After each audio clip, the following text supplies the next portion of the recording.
Well, that's just my knitting. Do we want to talk about next week, since we've got a minute?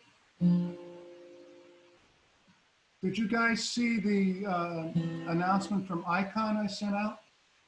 Hey, Mark, there's already 7 attendees in. Oh, okay. Just letting you know.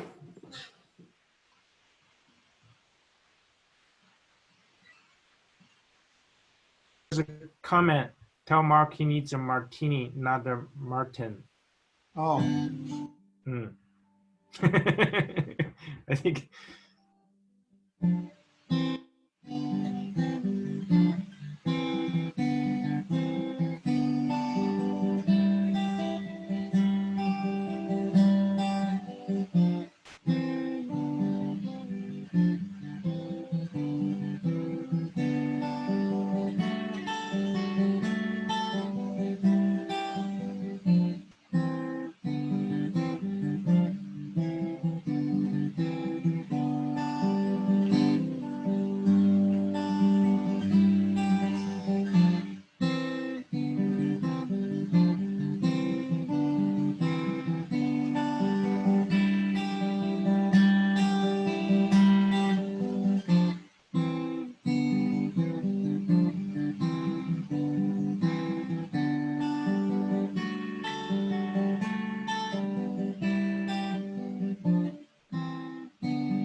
Thank you, Mark. That was excellent. Thanks for leading us into our talk.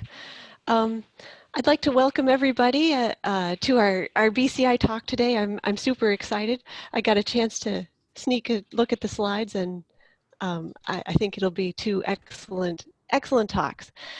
I just wanted to give a little bit about BCI, or Base Cybersecurity Institute, to get us started. We were founded in honor of Becky Bass and her mission of building a safer and secure internet.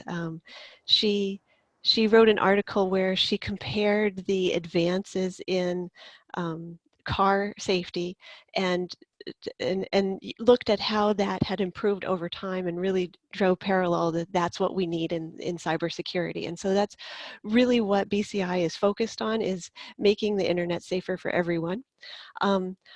As I was thinking about the types of attacks, these new attacks that are specific to COVID-19, I actually remembered this incident when I was first learning to fly. And it was about 6 years ago, and I was on my second solo. So just starting off on my own, and it was a little bit windy, and I was on final, and I was making a fair number of control adjustments, increasing the throttle or decreasing the throttle. And I was working it out. It all felt like it was going excellent. And I went to adjust the throttle, and the knob came off in my hand. And there was this moment of, I don't know if I can fly a plane without a throttle. I mean, you definitely need the throttle to fly a plane, and now the knob is in my hand. And, you know, I had this moment where I was like, well, I don't know what to do. And I sort of flashed to what the incident would look like. What would the accident report be? And it would be, student pilot ran off the end of the runway. And that didn't really encapsulate what I was feeling at the time, where there was a throttle in my hand. And it all worked out okay. I was able to notice that there was a little pin that you could adjust the throttle, and so that would have worked out fine. And it turned out I had plenty of time. I was able to actually retighten the knob onto the end of the throttle. And so it was one of those situations that was able to be overcome and was able to be worked through. But the high level view of, the accident report didn't really make the difference. It didn't tell enough to tell you what was actually going on.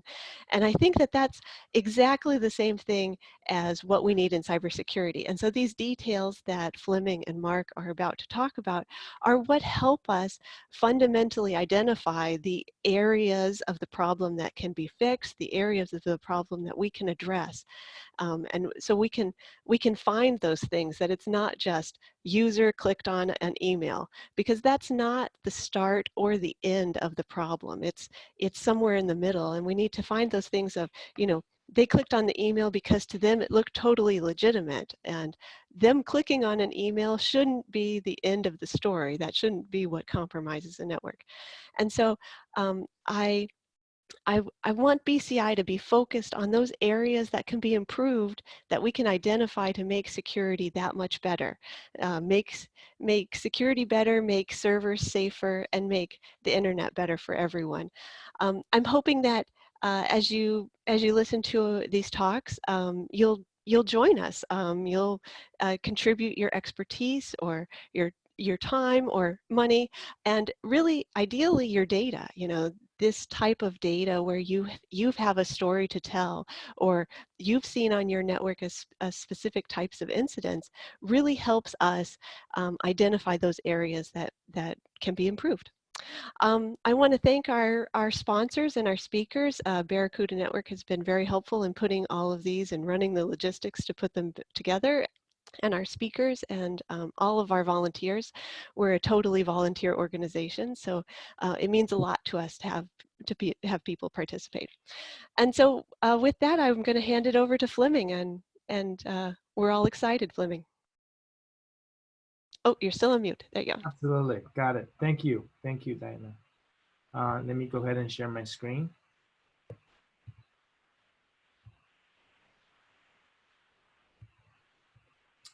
So hopefully everybody can see this screen.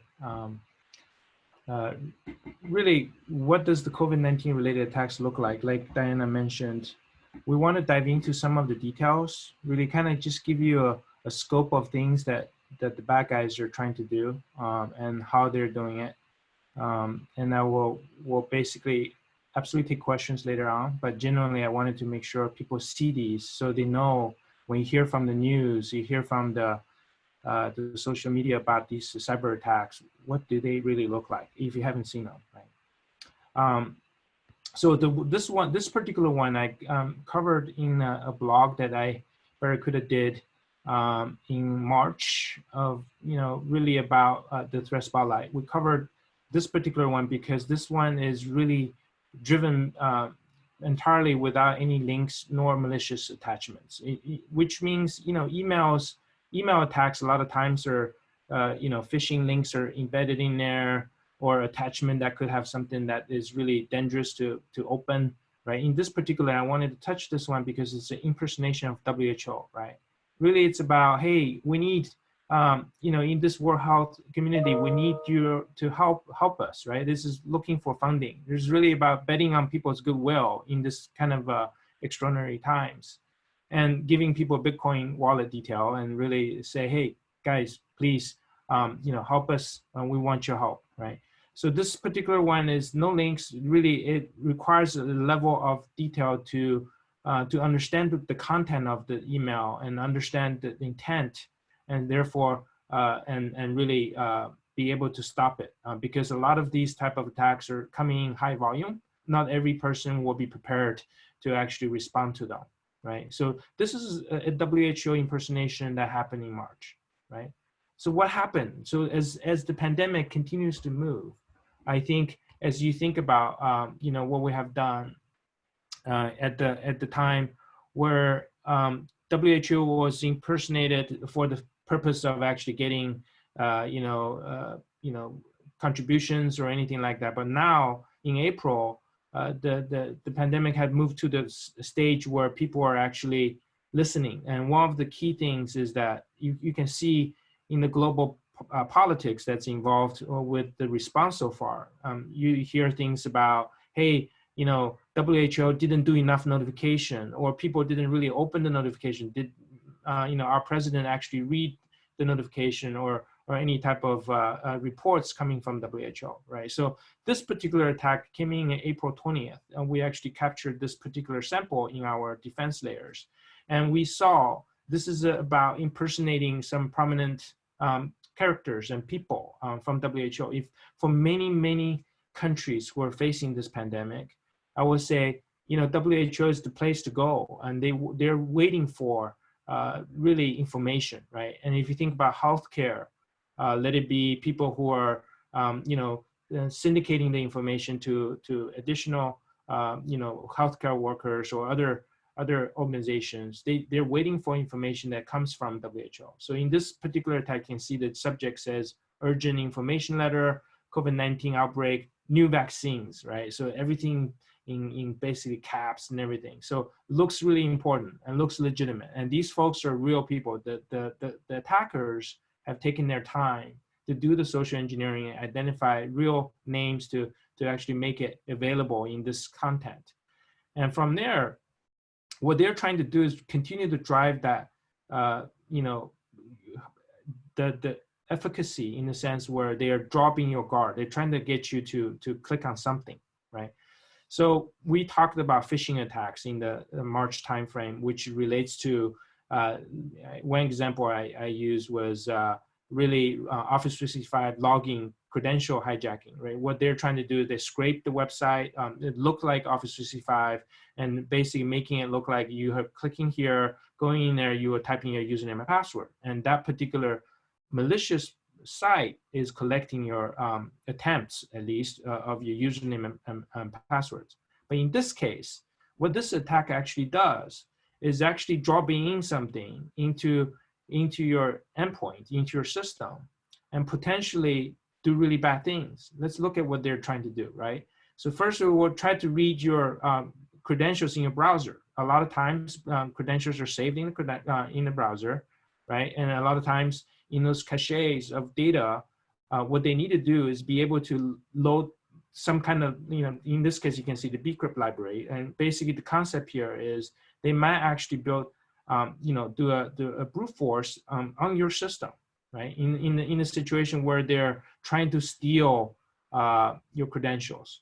And which means if you go back a little bit and they're trying various different, browsers, Opera, Flocker, Firefox, Chrome, all these popular browsers. So what does that mean? How is it different from a credential theft that utilizes a phishing attack?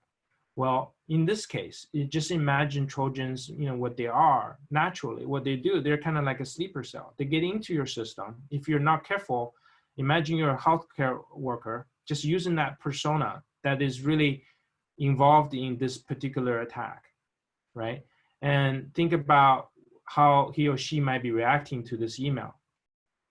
In this case, it's an important letter. I should read about it because everyone is blaming everyone that we are not getting the information out fast enough or not reading them or paying attention. And it's targeted at this healthcare kind of persona.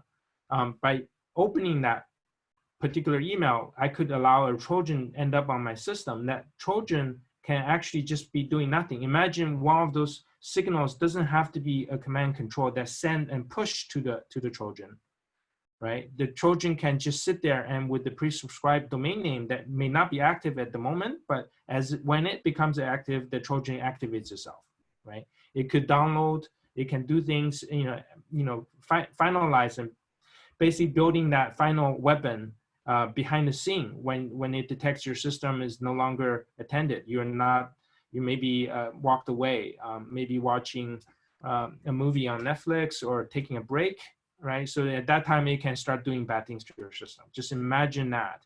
And from there, it try to get into your password stores, identify things. And remember, they don't have your password because if it's sophisticated enough, they can have a keylogger on there. But if they don't, they will brute force and try to get to that password. In this kind of attack, what's at stake, right? So a healthcare worker, super stressed, working on things, could be related to COVID-19 vaccines, wanted to really learn about it. If this particular attack succeeds, it means it opens a door to his email environment or his work tools, which affects others in the healthcare organization that person belongs to, right? So that with that effect, what's really happening is, with this type of credential thefting, you can lose a bunch of very important information. And one of the attack types that Barracuda identifies is account takeover. Account takeover or conversation hijacking is another. And let me talk a little bit about what account takeover does. When they actually get your credential, they can get into your system without actually doing anything bad immediately. They can create a forwarding rule, email forwarding rule. For example, if I can create a rule that basically says anything that comes from Diana, I'm going to forward to the bad guy, right? His email address. But most of the people don't check their own forwarding rules in your email system, right? I mean, how often do you do that? Probably very unlikely, exist or you actually do anything with it. So behind the scene, they can start seeing conversations coming from Diana and Fleming's email going back to Diana. And that whole thread gives them more ammo to build social engineering type of attacks, which was far more sophisticated. And once they get that, then they obviously can either spearfish or basically identify an opening to a vulnerable system. Maybe your credential gets reused in those scenarios. They can get in and do more damage, right? Just imagine the breadth of basically the damage it can cause from this one simple, I wouldn't call it simple, one sophisticated, password stealing kind of situation, right? So that's the WHO impersonation sample. Other healthcare organizations are also under attack.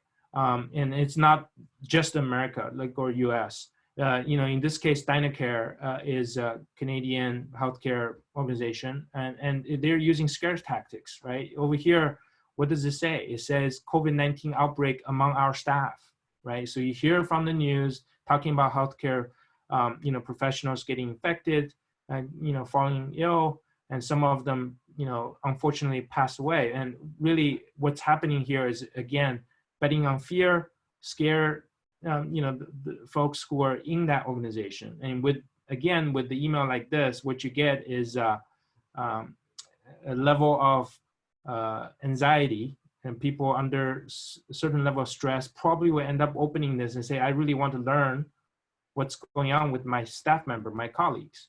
From there, they might want to have, derive certain procedures to stay safe health-wise. So if you look at this, this is why training is so important, because why would people send an email with the zip archive that's only 526 KB, right? So if you think about it, what the bad guys are trying to do is evade certain systems or scanners that I call the good bots, to basically identify based on the file type and provide a certain level of scanning, right? So what are those scanners? Those scanners are very good at documents. Is one of the most weaponized tools out there. What they can do, because most of the documents have the capability to have active content. Let it be a hidden PowerShell or macro inside there. It does a bunch of active things for all the good purposes, but the bad guys have weaponized them. So, however, in the situation, the bad guys probably know what are the defense layers out there. And documents are one of those that utilize static and heuristics kind of, I will say, techniques for scanners to identify threats. Because, you can identify macros, you can identify links inside the document structure. So in a scenario like coronavirus update.zip, it is already suspicious to a trained eye, right? So why would I be opening the zip file? And in fact, when you click on it, most of the applications are it's going to auto detonate the zip or auto archive, really, unzip, auto unzip. The concept there is they're betting on those behaviors and unfortunate scenarios where basically people open this document, again, another potential sleeper cell that gets built, and you could be subject to future attacks because of that Trojan, right? This is one type of attack that's based on scare tactics, talking about staffs being sick, which is pretty scary. There's another example here. As we're getting back to reopening the economy, and I think it's important to realize I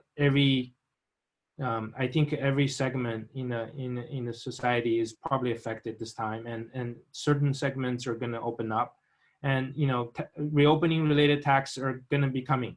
So you're going to see in this particular example guidelines. This guideline this time it's a spreadsheet. How do you stay safe at work? Because you're coming back to work, you should read the guideline. So these are things that really kind of, tells the story why, why this attack works, because the bad guys are really in real time following what's going on, right, in the world, and really position their weapons, or basically constructing their weapons as close to the real world scenario as possible, and really getting that out there. And many times it's really because I think they're trying to do as much as they can, throw everything they got at folks. But if you think about that, if they are successful, they will be able to identify personal information, get enough breach around the attacks, basically harvest enough information to mount much more sophisticated attacks. So I don't have that sample on the screen, but this happened, also we can relate to ourselves. And one of Barracuda's customers down in Southern Cal,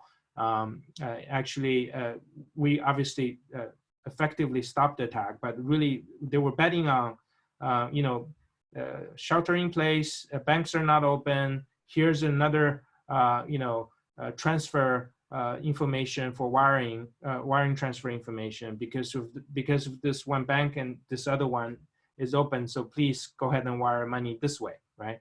So again, they can get down to the local level, they can actually get into very, I will say, legitimate conversations because the attacks that they're throwing out there, basically building this harvest of data and targets for them to go after, right? So, and also another example, which I don't have on the screen, but partially because it's Barracuda related, we obviously stopped it.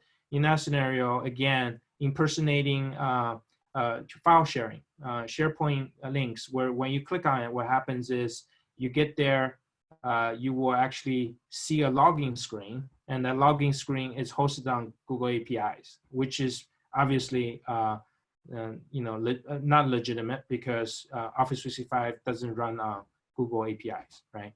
So I just wanted to describe some of those more personal attacks that really happen even closer to where Barracuda customers or Barracuda employees, right? So that said, again, the attacks are very effective in the sense where it is very much tailored to go after the real time, real trends that's happening out there. Think about all the geopolitical issues that we are facing. Think about the election year.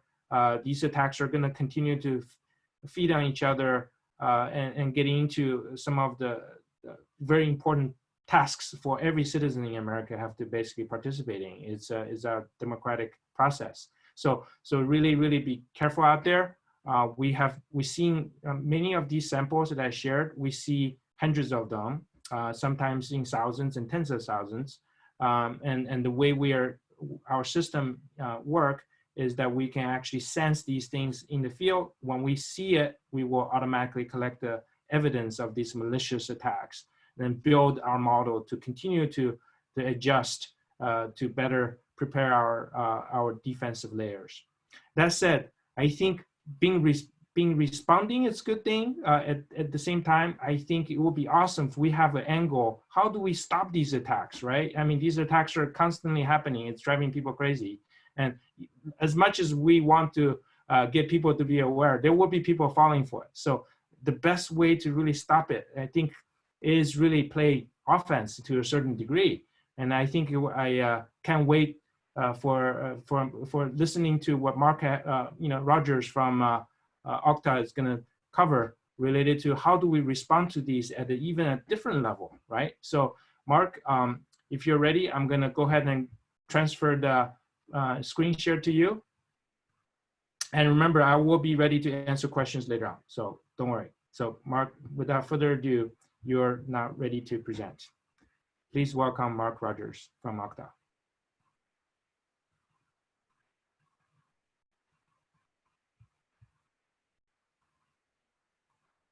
Mark, I think you're muted.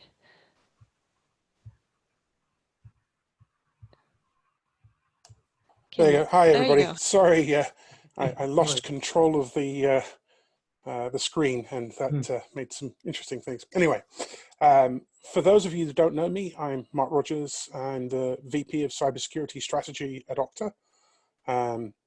I work in kind of a wide space of things, and that led me to become one of the founders of this CTI League, which is a collaboration of InfoSec folks from all over the community, in fact, all over the world, who are working together to take care of threats.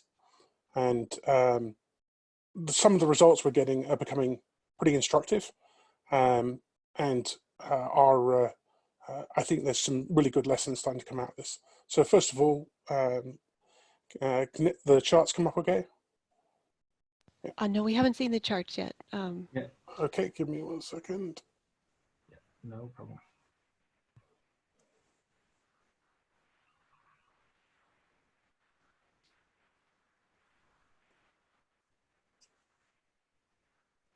Here you go.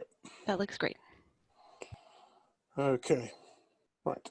So first of all, looking at membership, as I mentioned before, we span around 80 different countries now and have coverage of around 22 different time zones. We weren't expecting this kind of response, but it's sort of an indicator of how the InfoSec community feels about these threats and the global nature of this pandemic and the threats that have spun out of it.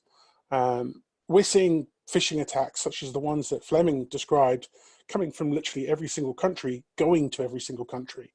And they follow the whole spectrum that I think Fleming very well described, from messages that are just simple with no attachments, almost just, attempting to trick or coerce or threaten people into doing things, through to highly sophisticated attacks. But there are other things as well that we're seeing, which I'll get into in a second. So the results of the work that we've been doing is we've been able to identify and take down 2,833 malicious domains just within the first month of operations. And by malicious internet domains, I mean things like the domains you'll find inside a phishing email that are being used to host password collecting software, or the domains that you'll find as part of a C2 infrastructure being used by malware to control or coordinate it. So things like ransomware, password stealers, etc. We analyze these threats as they come across us. We have automated tooling that sucks them in. And then we pull out these IOCs, these malicious domains, and work to take them down. And the takedown process is actually, while it's proactive, it's pretty standard compared to the processes many of you be familiar with. We have the registrars on our platform. We have law enforcement on our platform. As a result, a takedown, instead of becoming a multi-email or multi-phone call conversation with different entities to try and get them to take action, we can just say, hey, is somebody from this registrar present? We've found a domain that you're responsible for. We've found an IP that you're responsible for, and then have a conversation. And we're then able to share that information and get action taken.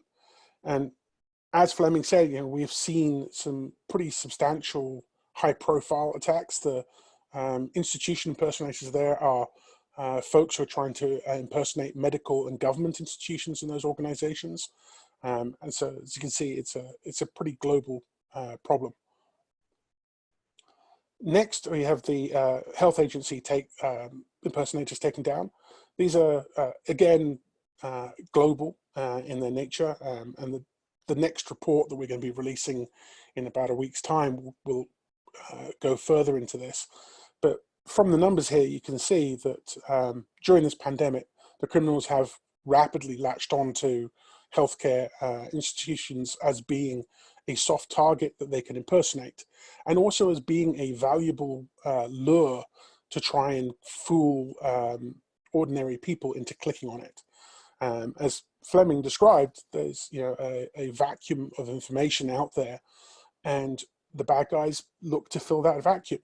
We've seen this on smaller scale with things like the Olympics.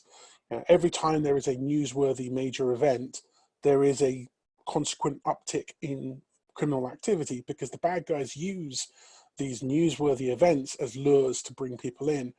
This being a global event, we're seeing a global result, and we're seeing a full spectrum. Some of these guys are obviously professionals, but some of these guys are very clearly amateurs working from home, just looking to take advantage of the gold rush that they see. In addition to the work on things like phishing messages, we're looking to try and protect medical infrastructure from being hijacked or being breached. And there have been some pretty broad declarations of attack against medical institutions, so we know this stuff is going on.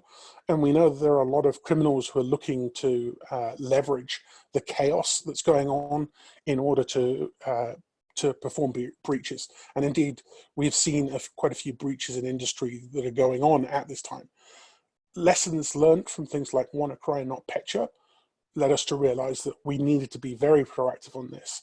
We need to stop these breaches from happening, because when a medical institution is hit by something like a piece of ransomware that compromises the whole network, under this scenario, it would cost lives. A medical institution that's already stretched to the limits in terms of capacity doesn't have the bandwidth to deal with a major malware outbreak or a major compromise. And so we work to identify the vulnerabilities that we find exposed to the internet. We use passive techniques because we don't want to be responsible for causing disruptions ourselves. So we're using open source intelligence tools, things like Shodan, and we're finding vulnerabilities at a rate of about 136 vulns per day. Most of the stuff we're finding is pretty old. You can see from this list of what we found in the first week, we're finding some fairly old RCEs against operating systems, things like Bluekeep as well, and open SMB ports. Stuff that we should have learnt about, I would say, long ago. But at the same time, we have sympathy because we understand that many of these institutions don't actually have the resources to tackle some of this stuff.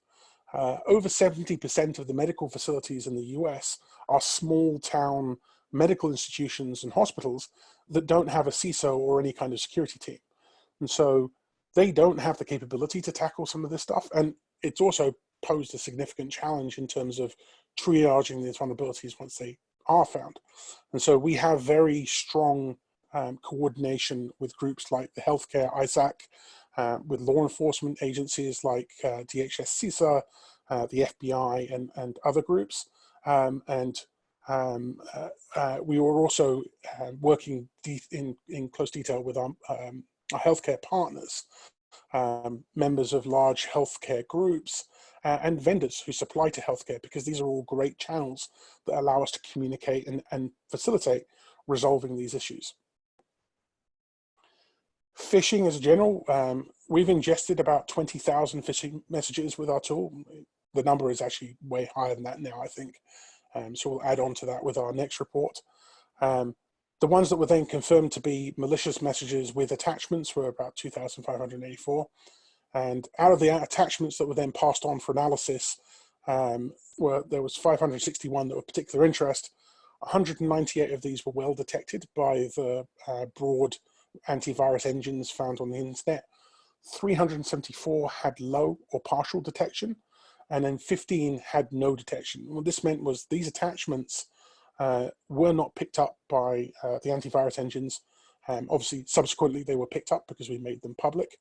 But the fact that these are being created at this rate kind of gives you an indication of how much new stuff is flying out there. Now, new doesn't mean sophisticated. These don't necessarily contain things like 0 days. It just means that this is a new chunk of code that the antivirus engines have not been exposed to yet, and therefore the detection is low until we push it forward. And I think this is a good indicator of just how many of these malicious groups are working on this and how much innovation is going on in their space to take advantage of this global pandemic. One of the biggest lessons that we've gotten out of all of this is that collaboration is key to doing this. The breadth and depth of the exploitation that's going on during the pandemic is only something we can tackle if we work together. And it's been a great encouragement to those of us in the group at how much collaboration we are seeing. Under normal circumstances, the information security community works in quite a siloed fashion. And this isn't out of any kind of desire not to work together, it's just that's how companies are. If you look up any piece of malware across 20 different companies, you'll find 20 different names. That's not an attempt to be obtuse, it's just simply 20 different work streams produce 20 subtly different results, and thus 20 different names. By breaking down these barriers, because of the common threat that we're all facing, we're able to work much more effectively in tackling this stuff. And that's, I think, a key indicator, a key driver of what's getting us these results. We've recently started activity into darknet, or the dark web as some people call it. There's no stats on here because they're going to be published in our next report, but I've indicated the activities were going on. We are seeing significant volume of credentials that are picked up by password scrapers and malware being sold in underground sites for remote access. And one of the things we do is we identify those credentials that impact facilities like medical institutions. We disclose them and ensure that they get shut down. But the volume that we're seeing is quite breathtaking, to be honest.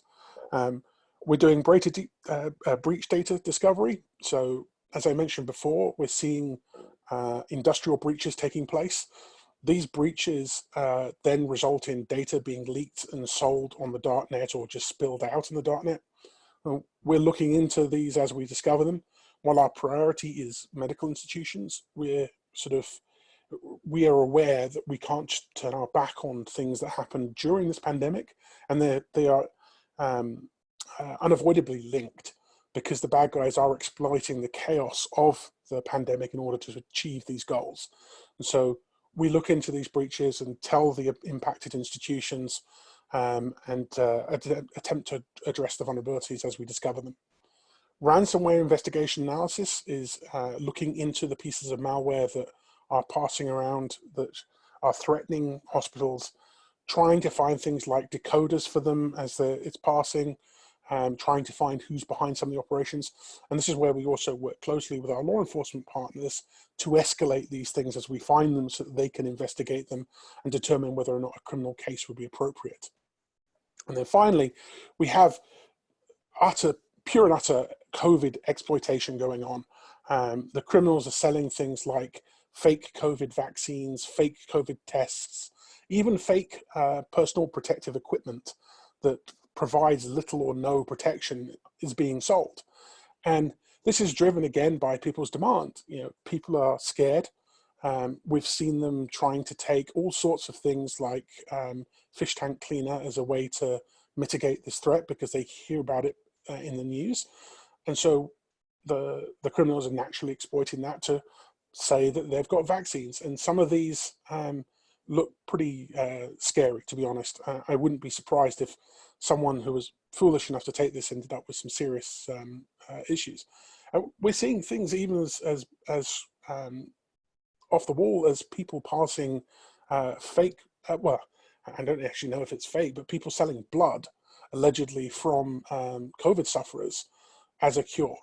And so we work to get these taken down and to report them to authorities as possible, because the last thing we want is some citizen or a group or even a healthcare institution buying personal protective equipment that's not real and that offers no protection, and then being rolled out during this scenario. The last and probably one of the biggest and most rapidly growing work groups we've got is on disinformation campaigns. Now, many of these disinformation campaigns have now led to real world kinetic effects. And many of you will have seen something about them on the news already. We were tracking these before they became newsworthy. So we started seeing things like, if take the COVID 5G, we would see messages and images being shared as memes on Facebook and Twitter and other social media platforms, saying that 5G was spreading COVID-19 or influencing the spread of COVID-19. And many people look at this and say, well, how can people be foolish enough to believe in this? Well, there has been real world kinetic effect from this. 5G masts in the UK have been sabotaged and vandalized, even set on fire by people who believe this misinformation that's being spread. And on top of this, now we're seeing a lot of stuff around the lockdown. There are a lot of people who are looking for ways out. And so there are criminals who are astroturfing these discussions that people are having, trying to encourage breakdown of quarantine, trying to incite civil unrest, and trying to just generally disrupt normal operations or pandemic operations going on in those states. And pretty much all of these you'll have seen now have led to protests in the real world, have led to actual activity. And we're seeing a second wave of this stuff coming through, which I think will be covered in more detail in our subsequent report. But we're seeing things like groups that are astroturfing some of these protests with messages that show Nazi imagery or Nazi memorabilia as an attempt to swing the pendulum back the other way and show that the people who are engaged in these protests are clearly associated with these extremist groups. And that in turn is causing a backlash. And so whoever is behind all of these, and we are working to attribute many of them I can't go into detail, obviously, because this does heavily involve law enforcement. They're looking to further polarize the country. They're looking to break down the cohesiveness of our work to try and mitigate COVID-19 and to make the public environment a safer place. And they're looking to influence politics going forward. And I think during this pandemic, we have seen a really fast acceleration of these types of campaign. And it's the first time that we have seen so rapidly some of these come to real world kinetic effects in just, with minimal effort. And it's an indicator of just how concerned people are and how that makes them vulnerable. Everybody is sitting in their home. Everyone is distributed globally. And that makes you especially vulnerable, because if you're in an office at home, if you're in an office at work, you have people around you. You have an IT department you can go to. You have a security department you can go to. And that gives you a certain amount of immunity against these attacks. But when you're on your own, you don't have as much protection. And so you're much more vulnerable to these disinformation attacks, and you're much more vulnerable to these social engineering-led attacks, such as some of the phishing campaigns. If the final thing I want to say about all this, again, is I can't emphasize enough how important some of the lessons that are coming out of this are about collaboration. We are, as a group, starting to think about how we can tackle some of this stuff going forward. We're aware that we've been blessed by a lot of collaboration because of the sword of Damocles that's hanging over everyone's head. And we hope that we can encourage people to stay engaged once that sword of Damocles is no longer over everyone's head, and show that this is a tactic that we can use going forward to protect things like the November elections, to protect things like the Olympics, that will make a real world impact. And that's it. Thank you very much, everyone. Great. Well, thank you to both Fleming and to Mark.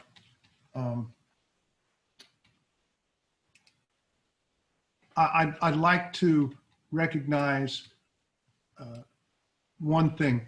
ICON has sent out an announcement, and they actually call out Mark's group, and specifically by name. And ICON is actually also engaging in trying to find and disable these websites that are being set up for nefarious purposes to attack the medical infrastructure and the supply chains and individuals.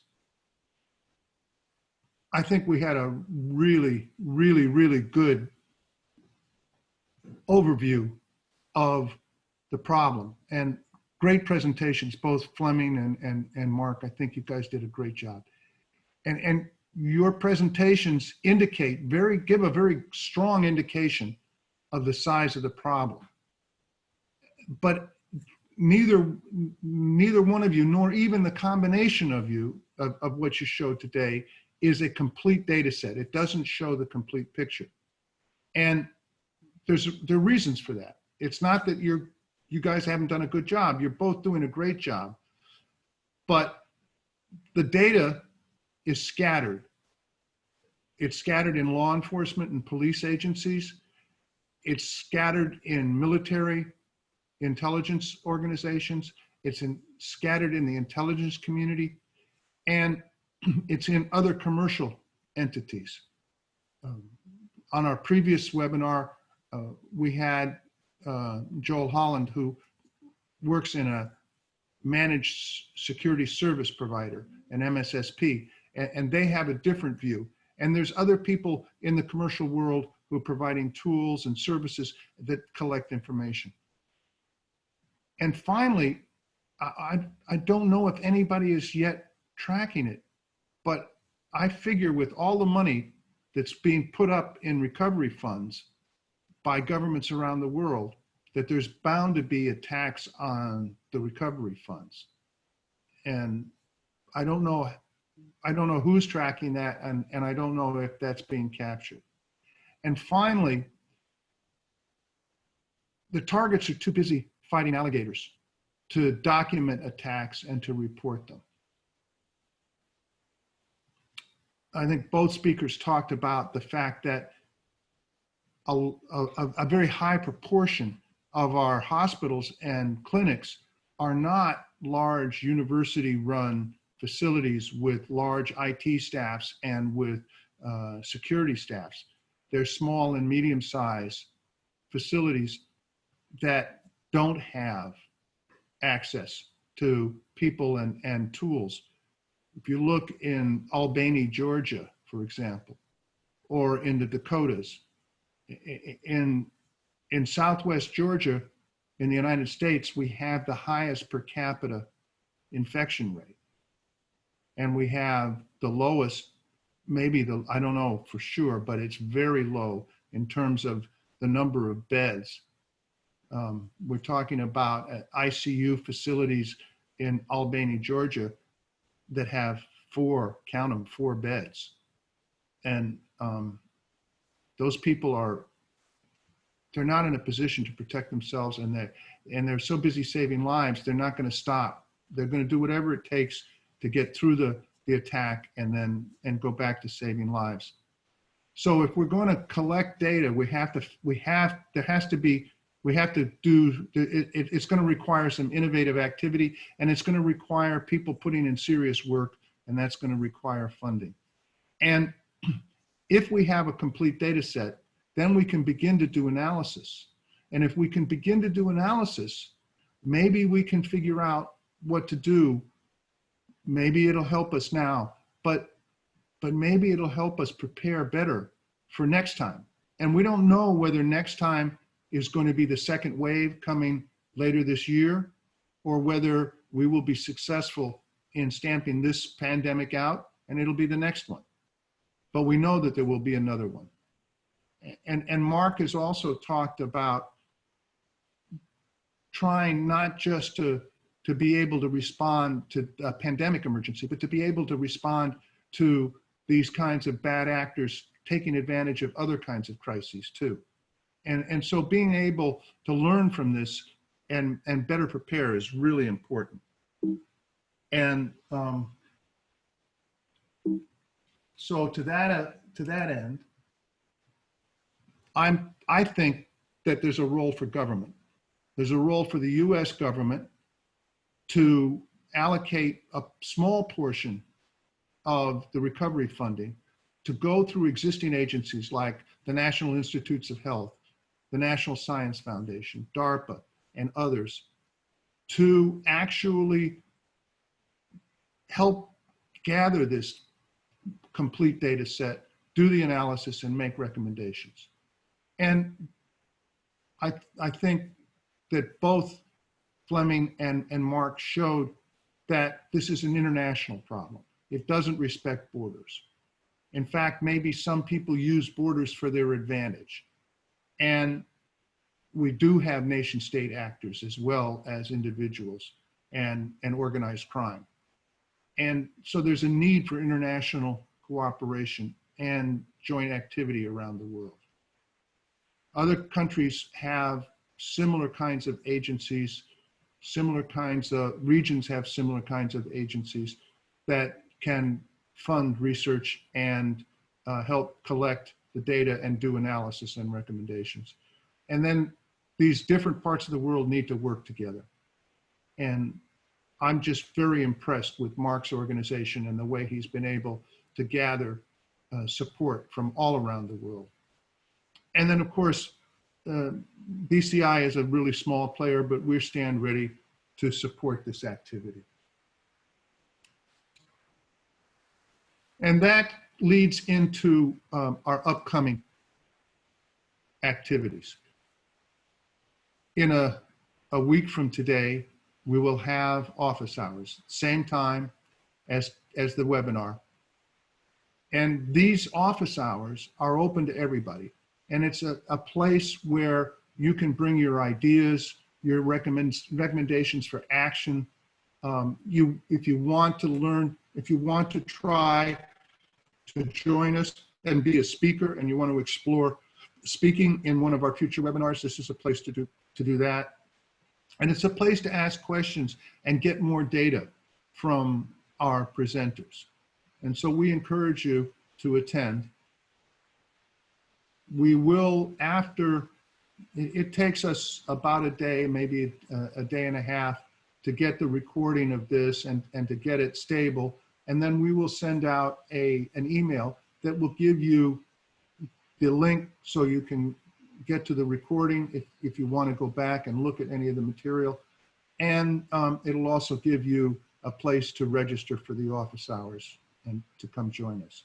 And then 2 weeks from today, we're going to have another webinar, and it's going to focus on what are the innovative ways that we can begin to build this complete data set.